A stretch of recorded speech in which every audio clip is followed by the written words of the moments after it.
우리가 교인이라고 말할 때는 하나님을 믿는 믿음의 사람이라는 표현을 쓰고 있어요. 그러나 오늘날에 이 교인이라고 말하는 이 교인의 의미가 그렇게 인식되지 않는 것 같습니다. 그냥 어느 교회에 소속한 하나의 회원으로서 인식되고 있어요. 그러나 신자라고 말할 때는 분명합니다. 하나님을 믿는 사람이라는 거죠. 믿음으로 하나님과 우리의 관계가 맺어진 그런 사람, 신자입니다. 우리는 교회를 그냥 다니는 사람이 아니라 하나님을 향한 믿음의 사람으로 우리 자신을 분명하게 자리매김해야 될 것입니다. 지난주 말씀에서 기도에 관한 말씀을 여러분에게 전했습니다. 우리가 정말 기도가 필요합니다. 이런 때 기도가 필요하다고 얘기했죠. 기도를 부탁하는 것도 믿음이라고 그랬어요. 기도를 하는 것도 믿음이지만 기도를 부탁하고 다른 사람에게 이렇게 기도해 주십시오. 왜? 하나님을 믿는 기대감이 있기 때문에 우리가 이렇게 기도해 달라고 부탁하는 것입니다. 그런데 기도는 우리가 말로 합니다. 말로 하나님께 기도합니다. 우리 언어로 하나님께 기도하죠. 물론 때로는 우리의 신음에 말로는 하지 않지만 우리 마음을 하나님 다 헤아리시기 때문에 그 기도를 들으시죠. 그렇지만 진짜 기도는, 기도의 열매는 삶으로 드리는 것이 진짜 기도입니다. 저는 우리가 신자라고 한다면, 우리가 믿음의 사람이라고 한다면 하나님의 말씀을 말씀대로 믿고 살아갈 수 있는 것이 진짜 신자라고 생각합니다. 우리가 뭔가를 열심히 행하고 열심히 교회를 다니고 열심히 예배를 드리고 이게 우리의 신자의 기본적인 의무지만 이것이 그를 신자라고 말하기는 어렵습니다. 우리가 무엇인가를 열심히 행한다고 해서 그 하나님이 정말 기뻐하시는 믿음의 삶은 아닌 것 같아요. 요즘 한국 교회를 걱정하는 소리가 교회 안에서도 있을 뿐만 아니라 교회 바깥의 사람들, 믿음을 가지지 않은 사람들에게서 계속해서 염려하는 소리를 듣습니다. 심지어는 TV에서도 듣습니다. 뉴스를 통해서. 우리 지난주, 지지난주 참 안 좋은 소리를 계속 저는 들어요. 뉴스에서도 다루고. 우리나라 가장 큰 교회 중에 하나였던 교회가 그 교단이 세습을 결정하고 또 그것을 용인하고 받아들였어요. 세상 사람들은 거기에 대해서 조롱합니다. 교회가 그럴 수는 없다는. 세상도 그렇지 않은데 그렇게 한다는 거죠. 또 온갖 혐오의 말로 대중들을 선동하는 목사도 있어요. 심지어는 죽여야 된다. 청와대로 진격해서 죽여야 된다. 뭐 이렇게 선동하는 그런 목사들이에요. 사입이에요. 사입이지만 한국 교회의 이름을 걸고 있어요. 사입인데 그걸 분별하는 능력이 사람들에게는 없는 거죠. 이게 한국 교회의 욕을 먹으려는. 어떻게 보면 죄를 지어도 뻔뻔해지고 심지어는 투기하는 일을 교회에서 그 정보를 막 나누는 것을 너무 기뻐하면서 막 나누는 그런 일도 있어요. 제가 서울에서 목회하면서 많은 경험들을 그렇게 하답니다. 분명히 그건 정당한 투자가 아닌 것 같아요. 그런데 그런 정보를 교회 안에서 계속 너무 즐겁게 나누고 있어요.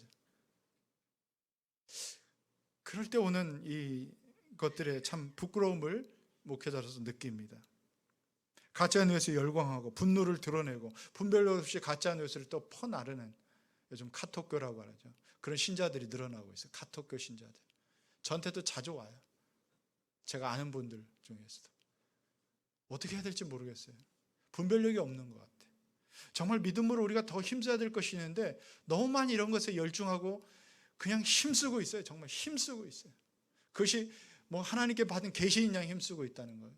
불필요한 에너지를 혐오하는데 어떤 것을 공격하는 데 쓰고 있다는 거죠. 에너지를 그런 데 쓰면 안 돼요. 오늘 사도 바울이 데살로니가 교회를 향한 간절한 그 사랑하는 마음으로 정말 우리가 힘써야 될 것이 무엇인지를 오늘 말씀을 통해서 편지하고 있습니다. 우리의 구원이 결코 우리의 행함에 있지 않습니다. 그렇지만 구원은 우리 행함을 통해서 증명되고 있어요. 어떻게 보면 구원이 단지 우리 한 번의 고백으로 끝나는 것이 아니라 우리는 이 구원을 또 이루어가는 일들이 있다는 사실입니다. 하나님과의 관계를 회복하고 관계 속에서 우리가 영원한 즐거움에 참여하는 그런 것이 바로 우리의 구원의 또 과정 중에 있습니다. 조금씩 우리가 하나님의 성품을 알아가는 거예요. 하나님이 나를 얼마나 더 사랑하는지를 우리가 더 알아가고 느끼면서 행하는 것, 이것이 바로 오늘 우리의 신앙, 믿음의 삶이라는 것입니다. 자, 오늘 데살로니가 교회를, 성도를 향해서 여러분이 이것에 더욱 많이 하십시오. 더욱 힘써 행하십시오. 힘써야 될 것들이 있다는 거예요. 무엇입니까? 그럼 세 가지를 이야기하고 있어요. 첫 번째는 성결하고 거룩한 삶을 살도록 더욱 힘써야 됩니다. 우리는 그냥 하나님의 백성이 아닙니다. 거룩한, 그 앞에 우리는 거룩한 하나님의 자녀들이고 하나님의 백성이에요. 거룩한이라는 것은 구별된다는 뜻입니다. 우리 세상의 가치와 구별되는 삶을 살아야 돼요. 세상이 똑같은 문화와 방식대로 살아가는 것은 그 하나님의 백성이 취해야 될 그런 삶의 자세가 아니라는 거예요. 우리가 신앙을 갖게 되면서 하나님 말씀을 통해서 계속해서 가장 중요하게 많이 뗄 수 없는 단어 두 가지가 있는데 바로 은혜와 거룩이라는 거예요. 하나님과 우리의 관계 속에서 은혜로 우리는 구원받았어요. 그리고 우리는 이 땅에 하나님의 자녀로 살면서 구별된 거룩한 삶을, 성결하고 그 거룩한 삶을 추구하도록 우리에게 하나님 말씀하고 있다는 것입니다. 더 이상 우리가 죄가 우리의 삶을, 우리의 마음을, 우리의 행동을 주장하지 않도록 우리는 죄를 멀리하고 하나님의 성결하심과 거룩함을 쫓아서 가라고 말씀합니다. 자, 3절 보시면 하나님의 뜻은 여러분이 성결하게 되는 것입니다. 여러분은 음행을 멀리해야 됩니다. 성결하게 된다는 것, 성결한 삶을 산다는 것은 우리의 마음이 죄로부터 멀어지는 거예요. 죄로부터 우리가 죄를 멀리하고 우리의 마음을 하나님께 두고 하나님이 우리에게 말씀하신 것을 지켜 행하는 것이 성결한 거예요. 마음이 성결하다는 표현이에요. 삶이 성결하다는 건 뭐예요? 그 중에 하나의 대표적인 예를 음행을 멀리하라는 거예요. 음란한 것, 음란한 행위.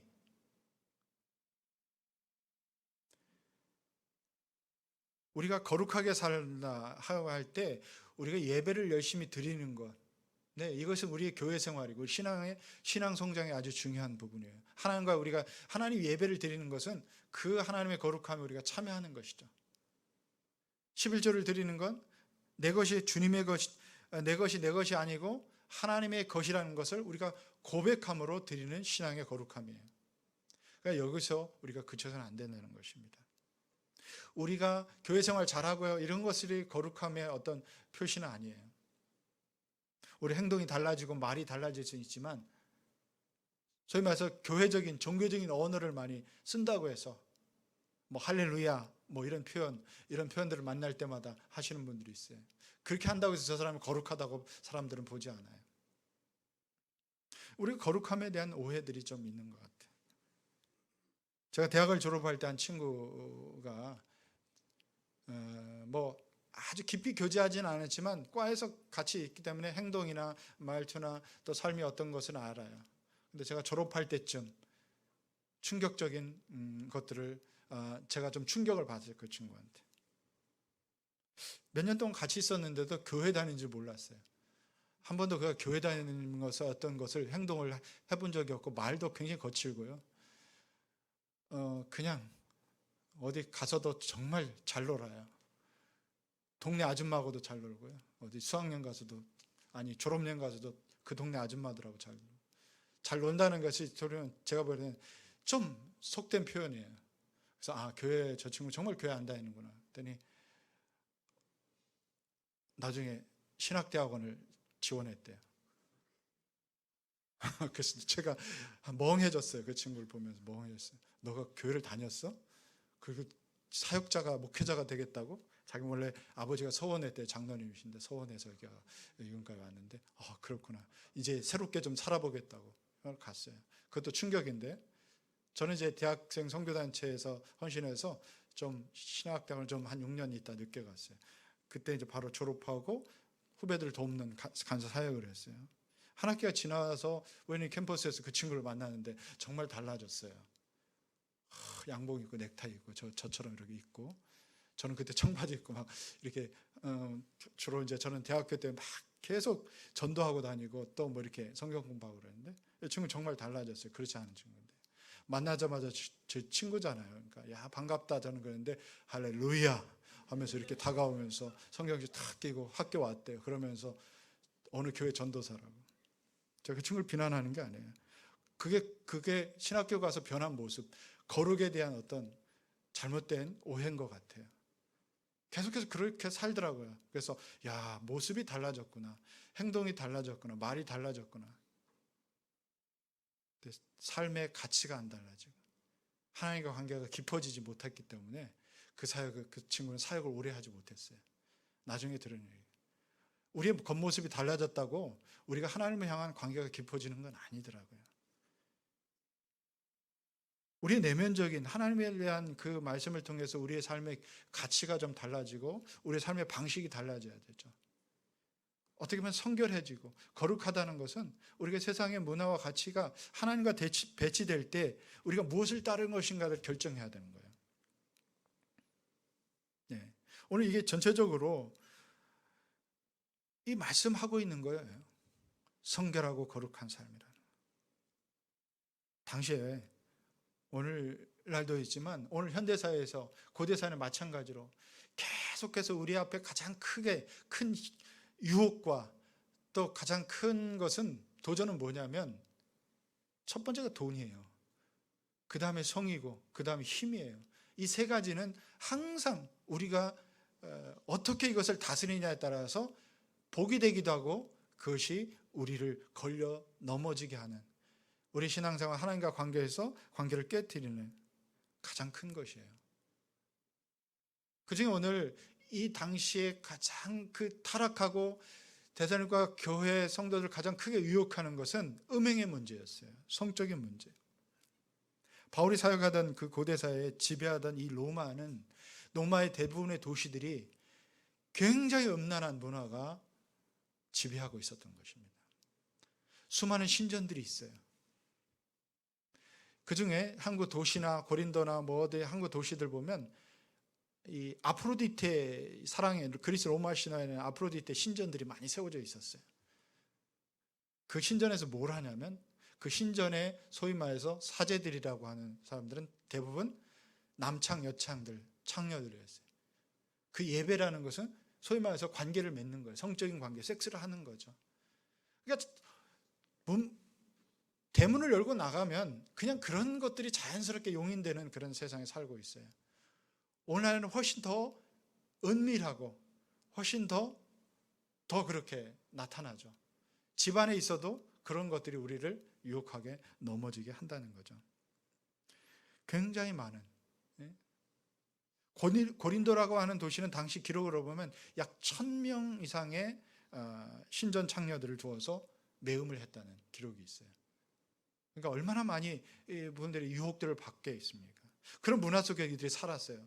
그리고 하나님을 믿게 되고 교회에 나와서 예배를 드리고 하고 있는데 바울이 염려하는 것은 바로 그런 것이에요. 이것 때문에 가정들이 깨지는 경우들이 있어요. 이것 때문에 하나님의 자녀의 거룩함들이 계속해서 무너지고 있어요. 당시에도요, 그 당시 축제에도 보면, 오늘날도 마찬가지 그 당시 축제를 보면 수많은 여인들이 그 축제 때 머리를 올리고 온갖 치장을 하고 소위 말해서 미인 선발대를 하는 거죠. 그리고 그 속에서 행해지는 것들이 있어요. 오늘날 카니발 축제니 또 오늘날 우리나라에 제일 많은 것 같아요. 미인 선발대. 무슨 고추 아가씨부터 시작해서 무슨 그 미인 선발대가 보면 종류별로 말하면 전 세계에서 가장 많은 게 우리나라의 미인 선발대라고 그래요. 통계를 보니까. 이게 고대로부터 지금까지 이어온 왜곡된 성의 인식으로부터 여기까지 온 거예요. 우리가 남자나 여자를 서로를 바라볼 때 소중한 존귀한 인격체로 바라볼 수 있는 그 마음, 눈은 성경이 우리에게 가르쳐준, 그리고 하나님이 우리를 지으실 때 하나님의 성품으로 지었기 때문에 그게 이 왜곡된 성을 고치고 바로 잡아줘야 돼요. 남자나 여자를 바라볼 때 우리가 하나의 존귀한 인격체로 대하고 볼 수 있는 것, 이게 거룩한 삶이고 이게 성결한 삶이에요. 이것을 좀 바꿔야 돼요. 사도 바울은 이 당시의 상황을 누구보다도 잘 파악하고 있었습니다. 어떻게 보면 로마의 그 음란한 문화로부터 그들이 영향을 받고 있기 때문에 그것으로부터 구별돼야 되고, 그것으로부터 자신을 지켜야 되고, 그것으로부터 우리의 신앙이 잘 견고하게 서야 된다.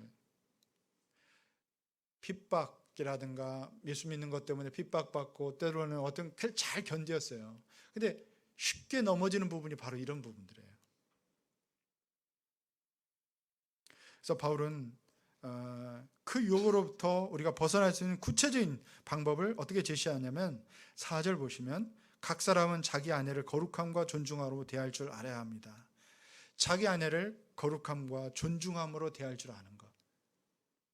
하나의 소중한 인격체로 대할 줄 알아요. 결혼이라는 이 관계에서 이 약속의 관계를 깨트리면 안 된다는 거예요. 이게 거룩함, 이 성결함을 지켜나가는 거죠. 아내를 존중하고요. 거룩함과 존귀한 자녀로. 이 다른 번역 성경에 보니까 각각 거룩함과 존귀함으로 자기 그릇을 소유하라고 그랬어요. 이 말은 자기 몸을 잘 다스리는 거죠. 왜 다스려야 됩니까? 하나님이 우리의 몸을 거룩한 하나님의 성전이라고 표현한 거죠. 성전 삼으셨어요. 성령이 우리 안에 거하시는 거룩한 몸이라는 거죠. 가정이 깨지는 것은 이런 부분들에서 이 거룩함, 성결함을 깨는 거예요. 깨기 때문에 그래요. 특별히 우리 혈기왕성한 청년들이나 또 결혼한 남편과는 이 말씀을 잘 기억해야 돼요. 주님의 통제 아래에 있어야 돼요. 우리 성적인 것, 우리의 어떤 욕망들 이런 것들이 있어야 돼요. 하나님이 주신 성적인 즐거움 바로 결혼의 제도 하에 가정이라는 남자와 여자의 부부 관계 속에서만 이것이 통제되고 그 안에서만 허락되어 있는 것이죠. 이런 것을 뛰어넘을 때 이것을 음란함이라고, 음행이라고 말합니다. 성적인 타락이라고 말합니다. 세상의 수많은 것들은 오늘날을 더 은밀하게 이런 것들을 우리를 유혹하고 넘어지게 한다는 거죠. 만약 이것을 버리지 못하면 어떤 결과를 낳게 됩니까? 6절에서 이렇게 말씀합니다. 또 이런 일에 탈선을 하거나 자기 효를 해하거나 하지 말아야 됩니다. 누군가 다른 형제를 해하게 할 수도 있어요. 해한다는 것은 가정을 깨기도 하고요. 심지어는 다른 사람에게 피해를 입히고 오히려 살인을 저지르기도 하는 일들이 바로 일어나는 것입니다. 이 대표적인 성경의 구약에 나오는 예가 있죠. 바로 다윗입니다. 하나님의 마음에 합한 사람이라는 그런 소리를 들었던 사람이에요. 정말 하나님 앞에 늘 신실했던 사람이에요. 그런데 어느 날 그가 정말 이 게으름을 피우면서 새벽마다 침상을 적시던 이 다윗이 전장의 부하들을 보내놓고 이제는 느긋하게 왕궁 그 지붕을 그 테라스를 거닐고 있어요.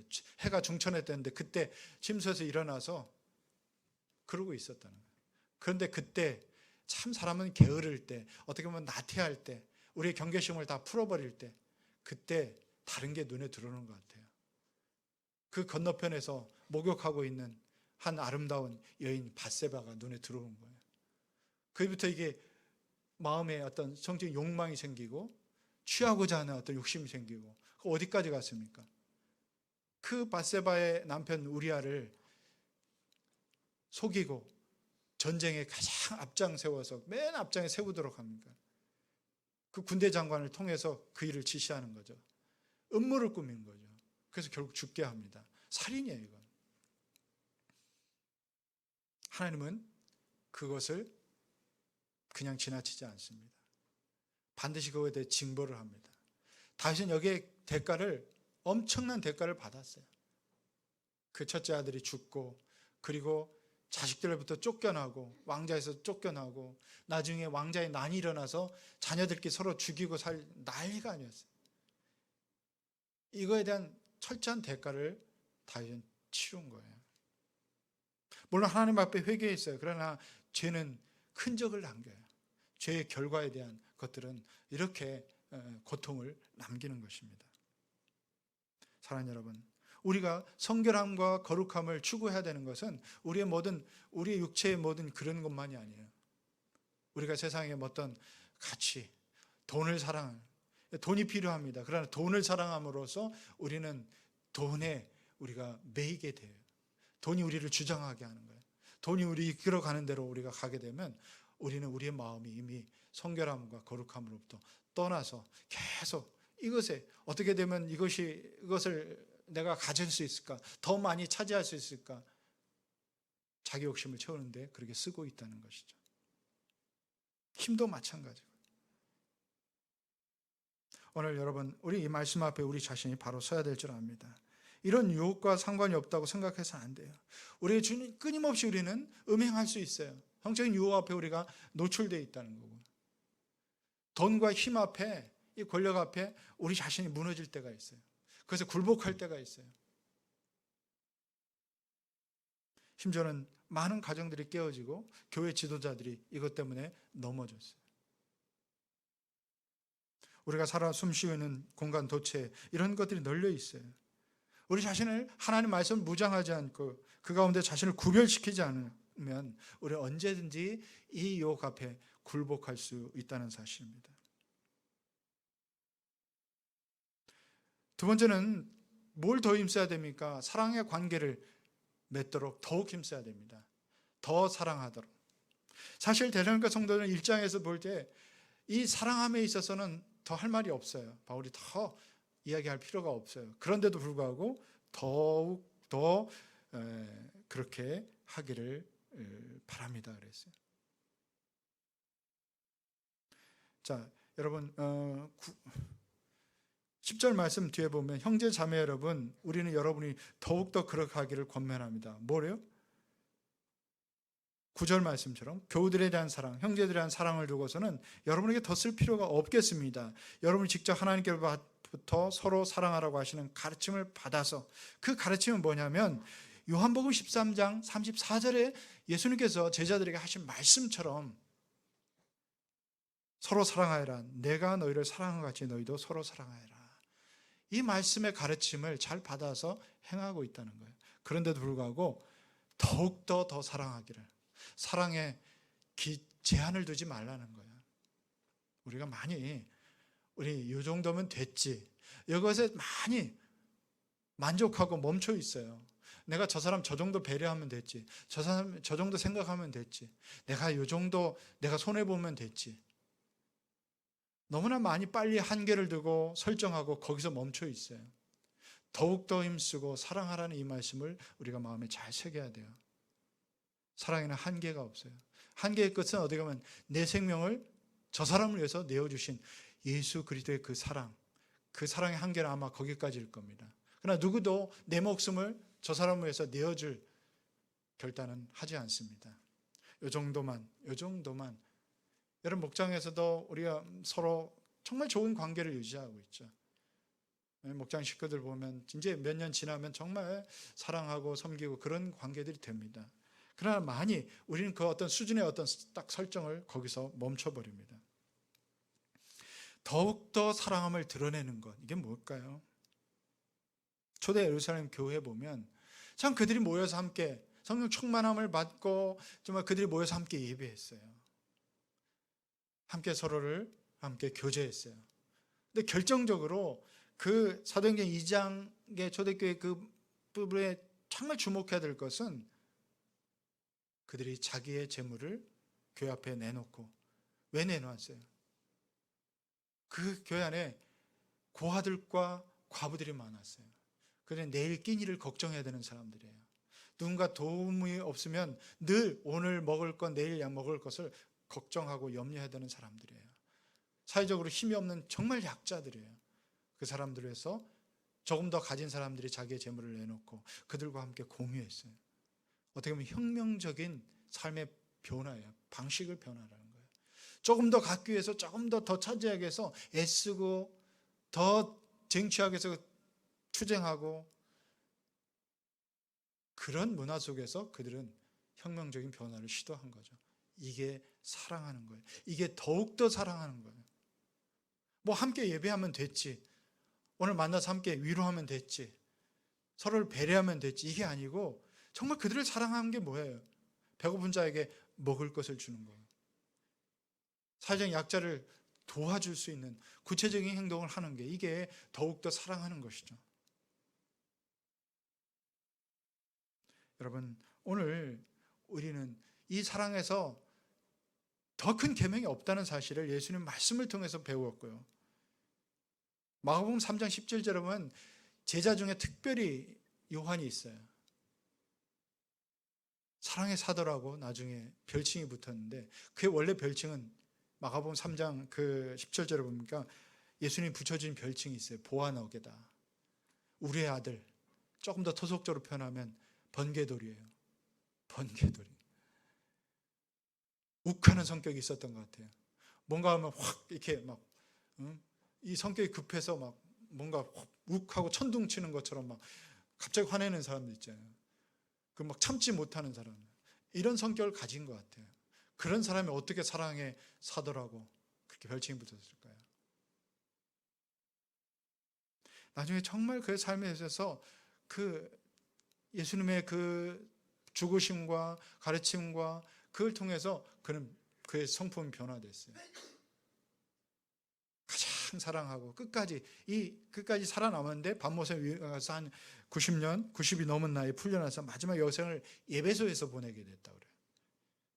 전해오는 그런 이야기 보면 요한은 육신이 약해져도 계속해서 그 제자들에게 가르침을 베풀었어요. 근데 딱 한 가지로 요약되는 메시지가 있어요. 서로 사랑하십시오. 조금 더 사랑하십시오.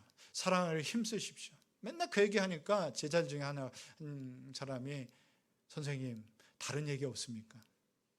좀 다른 얘기를 좀 가르쳐 주십시오. 그러니까 다른 얘기 아닙니다. 조금 더 사랑하십시오. 이거예요. 서로 사랑하는 거예요. 사랑에는 한계를 두지 말라는 거예요. 요만큼 됐다고 생각하는 그 순간 우리는 굉장한 매너리즘에 빠집니다. 우리의 관계를 맺는 데 있어서 이 정도면 됐지, 내가 정도였지. 우리는 그것에 한계를 두지 않는 것. 이것이 바로 하나님께서 우리에게 원하시는 삶이었다는 거죠. 근데 적대적인 관계에 나와 정말 생각이 다르고 의견 다르고 뭔가 좀 원수라고 표현해야 돼요. 우리가 원수라고 말할 땐 참 조심해야 돼요. 원수라는 것은 어떻게 보면 마지막 극단적인 표현이에요. 난 원수야 이렇게 표현할 때는 사실은 근데 우리가 원수보다 나와 생각이 다른 거죠. 나와 가치관이 다를 수 있고요. 성격도 다른 사람이 주변에 있어요. 원수라고 꼭 표현하지 않아도 그 비슷한 무리한 사람들이 많이 있어요. 추구하는 것도 달라요. 정치색도 다르고요.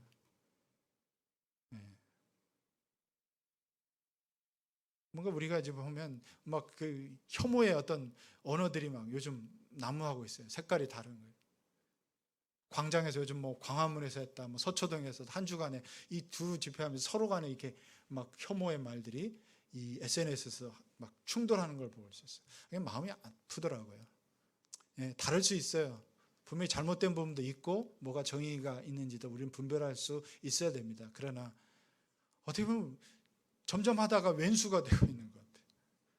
조금 더 우리가 포용할 수 있고 조금 더 이해하려고 애쓰고 있고 긍휼히 여기는 마음이 좀 있어야 되고요. 우리 좀 더 성숙함, 그것이 우리가 주님께 받은 계명이고 사랑함이네요. 근데 어떻게 내 감정으로 그게 잘 안 되잖아요. 그죠? 내 감정으로 나와 다른 사람을 이렇게 이해하고 받아들이는 게 참 쉽지 않아요. 로마서 5장 5절 말씀 보면 비결이 있어요. 같이 한번 읽어볼까요? 말씀. 하나님께서 우리에게 주신 성령을 통하여 그의 사랑을 우리 마음속에 부어주셨기 때문에, 우리 마음속에 성령을 통해서 그의 사랑을 우리에게 부어주셨기 때문에 가능한 거예요. 그래서 그럴 때 여러분들이 성령님을 의지하세요. 성령님, 내 안에 주신 그 마음 제가 사용할 수 있도록 해주세요. 내게 부어주신 그 사랑을 내가 잊지 않고, 그 은혜를 잊지 않고, 사랑을 내가 조금이라도 저 사람에게 베풀 수 있고 나눌 수 있는 마음으로 좀 바꿔주세요. 이게 우리에게 필요한 거예요. 사랑할 수 있는 능력이 우리에게 주어졌어요. 마음도 부어졌어요. 사용하지 않기 때문에 그런 거예요. 하나님을 의지하지 않기 때문에, 성령을 통하여 우리에게 주신 것들을 사용하지 않고 있다는 거예요. 내 감정, 내 의지, 내 감정으로는 그렇게 잘 안 되는데요. 성령이 우리에게 주신 마음으로 좀 우리의 마음을, 감정을 다스릴 수 있어요. 불가능한 일도, 우리 감정으로는 내 의지로 불가능한 일도 성령께서 하시면 그 마음을 우리에게 주시는 거예요. 매일 사랑하는 마음, 자기생과 섬김이 없이는 우리 신앙이 성숙하지 못해요. 누군가를 포용하고 누군가를 용납해보고 누군가를 좀 더 섬겨보고 사랑해야 우리 신앙은 더 성장하는 거예요. 성숙해지는 거예요. 우리가 열심히 교회 생활하면서도 그런 것들이 없이 사랑할 수 없어요. 성장할 수 없습니다. 그래서 여러분들이 가정교회를 하고 목장에서 섬기고 좀 섬기는 것을 훈련하고 배우고 그것들이 또 우리의 교회 바깥으로 우리 이웃을 향해서 정말 우리가 이 섬김을 베푸는 자기 생을 통한 섬김을 여러분들이 훈련할 때 신앙이 성숙해지고 성장하고 그런 거예요. 그런 걸 이미 우리는 훈련하고 있어요. 오늘 본문의 말씀 가운데 깊이 생각해야 될 부분은 형제를 사랑하는 그 말보다 형제 사랑해서 더 많이 하라는 데 초점이 있어요. 제한 두지 말고 스스로 한계를 설정하지 말고 할 수 있을 만큼 더 하라는 거예요. 더 할 수 있어야 돼요. 만족하지 말고요. 우리가 교회 안에서의 사랑도 그렇고 서로를 존중하는 정도에 너무 머물러 있다는 거예요. 서로의 삶에 깊이 관여하지 않으면서 그냥 젠틀한 그런 태도로 서로를 대하고 있어요. 아주 신사적입니다. 마음 상하지 않고 그냥 그 수준에 지나치다 싶을 정도의 조심하는 모습을 자주 봅니다. 우리의 사랑의 수준, 우리가 서로를 섬기는 것이 거기서 멈춰서는 안 돼요. 매너 있는 태도와 관계, 이것도 필요하지만 그 이상을 넘어서 서로의 삶에 관심을 갖고 필요한 거 있으면 좀 도와주려고 하고요. 섬기려고 하고 좀 이런 것들이 정말 우리가 서로를 사랑하고 사랑으로서 더욱 힘써가는 것이죠. 그 연약함을 우리가 좀 받을 수 있고요. 부족한 건 채워줄 수 있고 허물은 덮어줄 수 있는 것. 이것이 우리가 형제를 사랑하는 거고요. 그런 거예요. 반대로 하면 안 돼요. 연약함을 지적하면 안 돼요.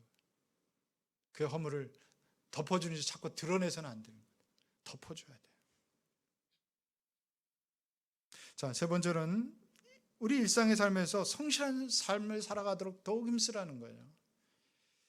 많은 사람들이 성숙한 그리스도의 삶에서 말할 때 뭐라고 하면 열심히 기도하는 사람, 예배 열심히 드리는 사람, 행사에도 열심히 참여하고요, 매일 말씀을 읽고요. 그거 필요합니다, 여러분. 우리 신앙의 성장에서는 그것이 가장 기본적인 삶이에요. 그러나 거기에 딱 국한시켜요.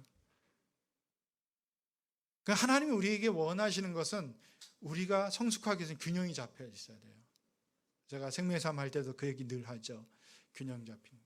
우리의 교회 생활, 우리 신앙 생활, 우리 신앙이라는 그 테두리 안에서 우리 교회 생활, 우리의 가정 생활, 또 하나는 뭐죠? 우리의 일터, 직장 생활. 이 세 가지는 늘 균형이 있어야 돼요. 근데 당시에 데살로니가 성도들의 균형이 무너져 있어요. 예수님이 곧 재림하신다는 그것에 대한 너무 기대감이 큰 나머지 일하는 것도 버리고 그냥 열심히 교회만 모여 있는 거예요. 그리고 지금 기다리는 거예요. 언제 주님 재림하시나. 그러다 보니까 어떻게 가정이 무너지죠. 가장이 일을 해서 벌어와서 가족들을 먹여 살리는데 자꾸 친척들 신세지죠. 이웃 사람들에게 피해를 신세를 주고 얻어먹게 되죠. 뭔가 이렇게 하게 되죠. 덕이 안 되는 거죠. 그래서 우리 일상에 열심히 일하십시오 그랬어요. 11절에 여러분에게 명령한 대로 조용하게 살기 힘쓰고 자기 일에 전념하고 자기 일에 힘쓰라는 거예요. 자기 손으로 땀 흘려 일해서 수고의 열매를 얻는 거, 이것이 성경적이라는 거예요. 이것이 주님의 가르침이라는 거죠. 성숙하다는 것은 바로 이런 균형 있는 삶을 살아가는 것이죠. 그래서 여러분의 가정생활 충실히 하십시오. 여러분의 교회생활 충실히 하십시오. 여러분의 우리의 삶에서 여러분 살아가는 일상의 직장, 이웃과의 관계, 여러분의 삶에서 충실한 삶을 살아가십시오. 땀 흘려 일하는 수고의 열매를 얻을 수 있도록 이 가치를 우리가 소중하게 여겨야 돼요.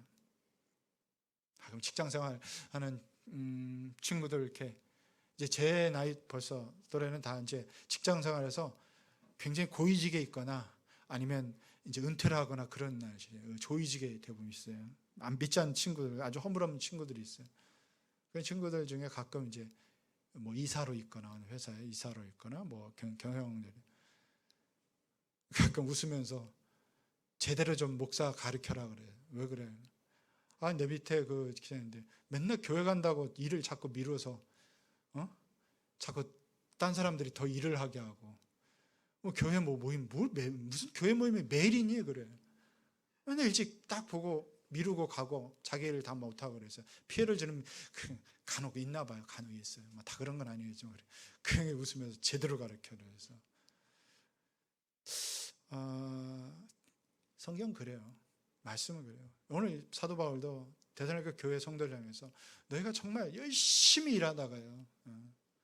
성경에 들어보면 맷돌 갈다가 주님 오실 그랬어요. 열심히 그 일하는 거예요. 열심히 뭔가 자기 일을 열심히 하다가 주님 언제 오실지 우리 주님 맞을 그런 그 준비가 돼 있는 거죠. 언제 오실지 몰라요. 우리는 어떻게 보면 그 우리의 삶에서 열심히 우리의 삶을 살아가고 그것에서 일하고 그것이 하나님의 나라고 오늘 하나님의 나라의 일들이라는 것을 우리가 잘 깨닫고 해야 돼요. 자꾸 복권만 사지 말고요. 매주 사시는 분들이 있어요. 매주 몇 장씩. 나중에 그거 모으면 정말 꽤 큰 돈이 될 텐데 어쨌든 항상 보면 인생 대박을 거기다 소망을 두고 사는데 거기에 소망을 두지 마시고 하나님께 소망을 두시기 바랍니다. 하나님께 소망을 두는 것 하나님이 이루시는 거예요. 가끔 여러분 인생에 너무 재미가 없을 때 한번 사세요. 재미가 없고 정말 지루할 때 삶에 이렇게 지루하냐 로또 한 장 사셔서 그냥 소망은 두지 마시고 그냥 재미로 한번 사세요. 자꾸 그 소망을 두기 때문에 문제가 생기는 거예요. 괜히 그냥 막 덜덜 떨면서 그거 오늘 몇 번인가 보고 하고 그러지 마시고요. 주식하시는 분도 하세요. 그냥 해야 경제도 돌아갑니다. 매일 이거 스마트폰으로 그거 보느라고 그 마음 졸이고 하지 마세요. 소망을 거기다 두지 마시고 여러분의 할 일을 오늘 내가 해야 될 일을 충성스럽게 하시면 그게 복이고 하나님 그걸 통해서 복을 주십니다. 불안당이라는 한자가 있어요. 불안당. 저 불안당 같은 놈 그러잖아요. 이게 풀어보니까 성경에 보면 안 입을 자에 땀 흘릴 한자, 땀 흘려 일하지 않은 그 무리당자를 써서 땀 흘려 일하지 않는 무리들, 땀 흘려 일하지 않고 공짜로 얻어먹으려는 게 불안당 같은 놈이다 그래요.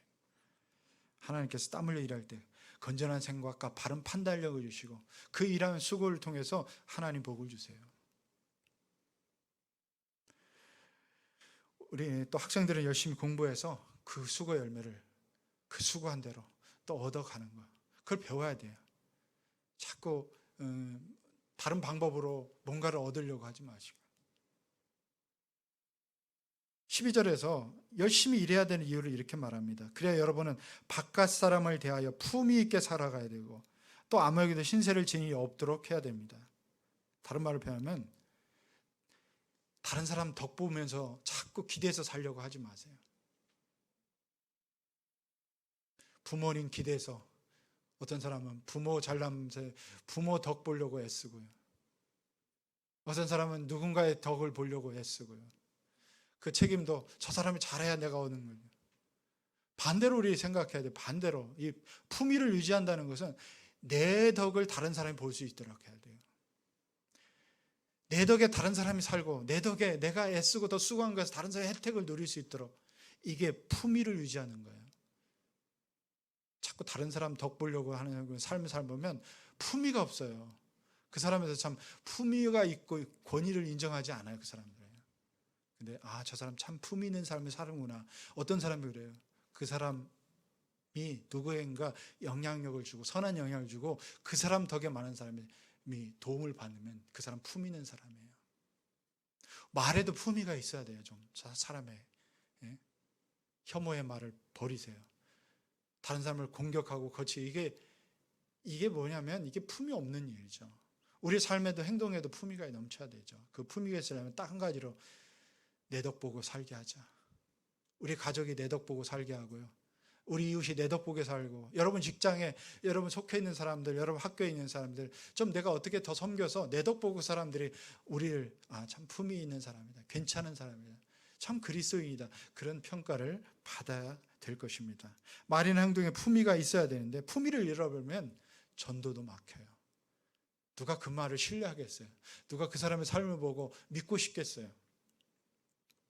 사랑하는 여러분, 우리는 다른 사람들 덕 보며 살기보다 다른 사람이 내 덕 보며 살게 하는 여러분 되시길 축복합니다.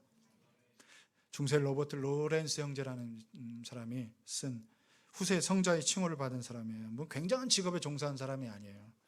그가 평생 수도원의 식당 주방에서 일했어요. 주방에서 일을. 쓴 기도서에 보면 하나님 앞에서 생활이라는 그 편에서 보면 접시를 닦는 것이 나의 기도이며 부엌을 닦는 것이 나의 찬송이다, 그런 표현을 쓰고 있어요. 이 로렌스 형제는 자기가 일하는 이 부엌을 하나님의 나라로 자기의 일터로 생각했던 거예요. 정말 열심히. 여러분 가정에서 설거지를 하고 청소를 하고 아이를 양육하고 이게 하나님의 나라예요. 여러분 직장에서 뭔가를 일하고 정말 내게 주어진 일에서 기여를 하고 그 회사에 기여하고 그 회사가 또 사회에 기여하고 선순환이 이루어지도록 하는 거, 이게 하나님의 나라예요. 학생들이 열심히 공부하고 학문을 닦고 뭔가 그 지식을 통해서 또 기여하고 누군가와 공유하고 그것들을 하는 것, 연구하는 사람들도 그것을 하는 것, 자기의 재능을 또 누군가에게 기여하는 것, 하나님의 나라예요. 사랑하는 여러분, 우리는 누구보다 열심히 우리 일상에서 그 맡겨진 일을 감당할 수 있어야 됩니다. 말씀했습니다. 바울은 본문을 통해서 세 가지로 데살로니가 성도들에게 더욱 힘쓰라고 말합니다.